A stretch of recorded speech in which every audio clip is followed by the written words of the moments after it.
In this module, we will talk about the impact of globalization on global market or the impact of neoliberalism on global market. Economic globalization is characterized by the following features: global movements of goods and services, flow of capital, exchange of technology, globalization of production, organizational regimes, global corporations make single market, and international recruitment of labor. This is how economic globalization is characterized with such features. In past centuries, corporations were identified with the name of specific countries, but in the contemporary globalized world, these corporations have become transnational. Companies are free to export their products in different parts of the world.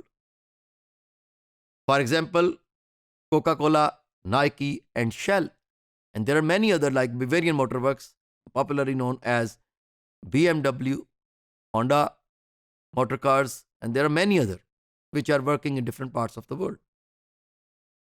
Supporters of global market claim that increase in global wealth will lead to better standards of living everywhere.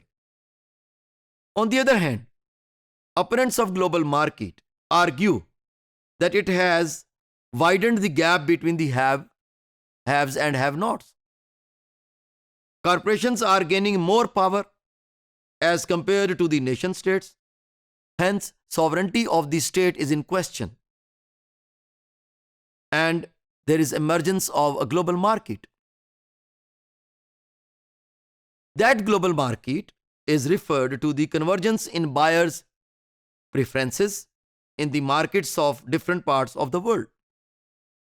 And there is a globalization of production.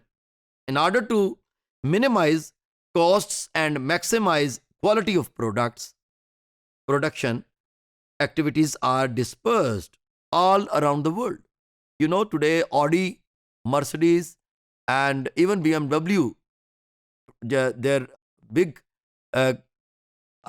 size projects are working in Pakistan, and their camps or their bases are also manufacturing the motor vehicles of Audi and BMW and Mercedes in Pakistan, sitting in Pakistan, or they are importing all those parts from their native lands, but manufacturing it sitting in Pakistan.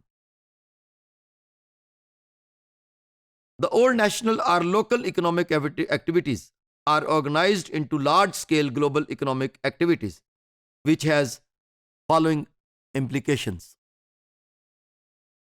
commercial transactions between nations, increased efficiency of firms, as I talked in my previous modules, that increased efficiency. How it is an increased efficiency is happening?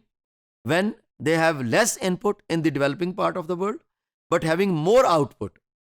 With less input, more output, it is an increased efficiency of those firms, like food chains of, I earlier mentioned McDonald's, Pizza Hut, Kentucky Fried Chicken, Hardee's.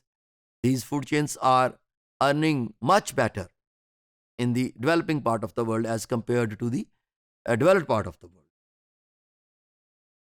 More industrial competitiveness, international allocation of resources, broadened political, economic, cultural, and technological interdependence. In this global market, all different types of global markets are interacting with each other and sharing the economic fruits with each other, but living with the standards that they have for the developed world and for the developing world selectively.